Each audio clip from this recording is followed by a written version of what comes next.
Switzerland are very hard-working team and a good skating team.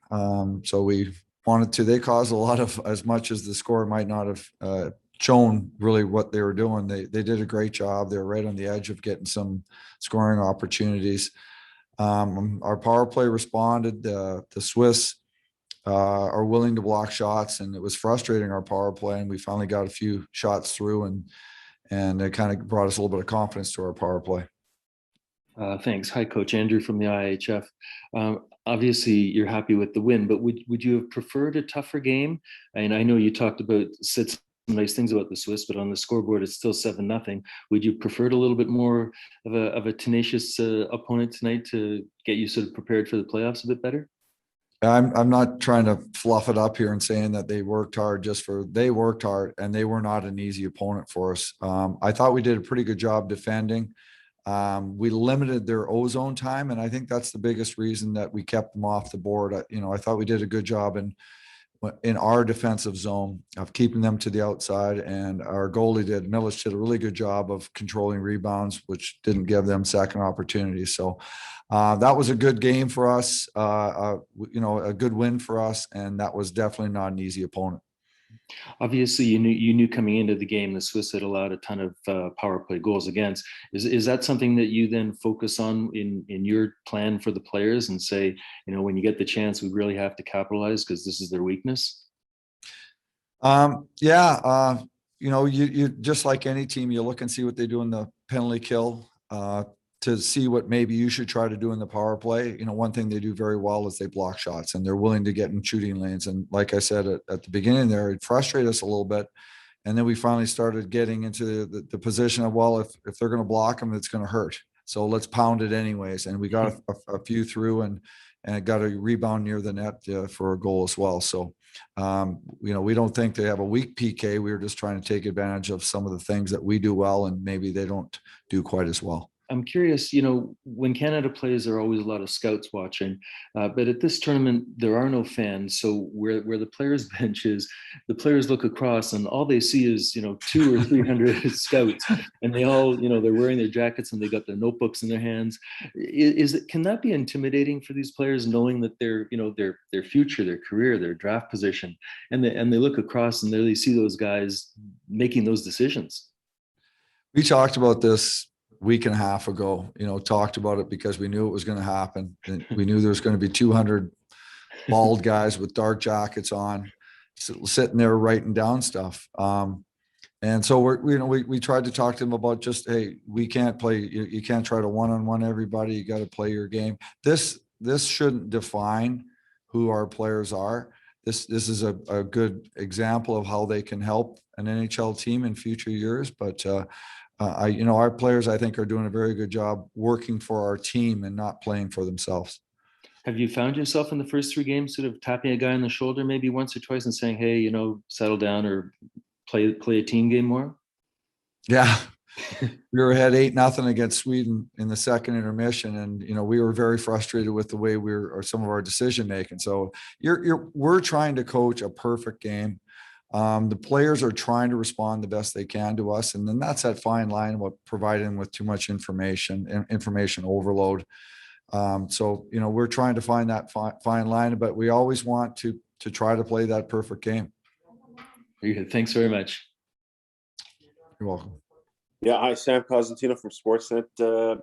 Dave, just wanted to know your thoughts on the response of Pinelli after what happened in the third period last game to being able to produce tonight. But what else other than the production did you like about his game? He cares. He's a good skilled player who cares about, what he's doing for the team, how he's affecting things. So he's always willing to try to do what we're asking him. He understands the role of a centerman, in the D zone coverage it's in our zone, the importance of what his role will be. He cares. He gives a heck. And plus he's a very skilled player, good offensive player. He's got a very good shot. So he can help us in a lot of ways, offensively and defensively. Zellweger is a guy whose game seems to be growing every game. From looked maybe a little bit timid in game 1 and and got a lot of ice and was really assertive. I found. I just wanted to know your thoughts on his play from the start of the tournament to now. You do not have to ask him to skate. It's a lot easier to pull reins on a horse than to kick them in the ass all the time. But he's a very active player. He plays quickly. He can see the ice pretty well. So he's a terrific asset to our defense. And as well, he's willing to block shots, do all those little things, take hits to make plays. So he's a big reason why we've had some success so far. Great, thanks. We'll take a few more here. We'll go to Corey now. Hey, Dave. I just wanted to ask for a status update on Shane Wright. I couldn't tell if that was him to the right of you during the game when I was watching from the stands. Just kind of want to know, like, how's he doing, and when do you think he might be able to return to your team? That was not him. He stayed at the hotel. We fully expect him to play. I'm as anxious to see him play as maybe some of the scouts are, and you are as well. We fully expect him to play tomorrow night. If this was a gold medal game, he would have played. He would have been in the lineup. And I've said that. I said that about tonight's game too, but 100% we expect him to play tomorrow night. Great. Thank you. You're welcome. Coach, what was the message? Sorry, JD Burke from Elite Prospects. What was the message to Francesco Pinelli after that last game where he sat for much of the third period, and how, I know you touched on this already, but what does it say about his character that he bounced back like this, after what would be considered a little bit of adversity there? Well, we're asking our guys to, do certain things for the team. Francesco is more than willing to do it, but it's actually it's the decision making. If you turn a puck over in a place where we really don't, want that to happen, you're not going to spank a guy for doing it once. But it was something that we had talked about with a bunch of our players, and it happened. And I didn't think it was a great decision. And we're trying to hold our guys accountable.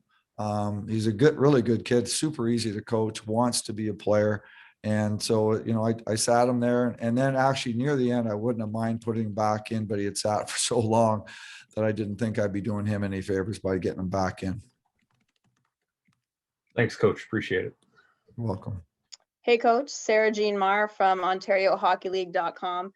Just a question on Wyatt Johnston. He got more of a look tonight in the top six there. I was hoping you could just speak to, what kind of went into that decision and what you made of the way he asserted himself tonight. He's a very intelligent player, very strong positional player. He doesn't make many mistakes. He's a good face-off guy. So we were trying to, we put him with two players that are offensively minded, thinking that he's able to make plays to them, Stankoven and Bedard. He's able to make plays, but he's also going to be on the right side of the puck a lot and support that line, those two offensive players defensively. So that was a big part of it. But he had earned that right by the way he plays, and the way he has played so far. So that was the thinking behind that. Thanks so much. Congrats on the win. Thank you.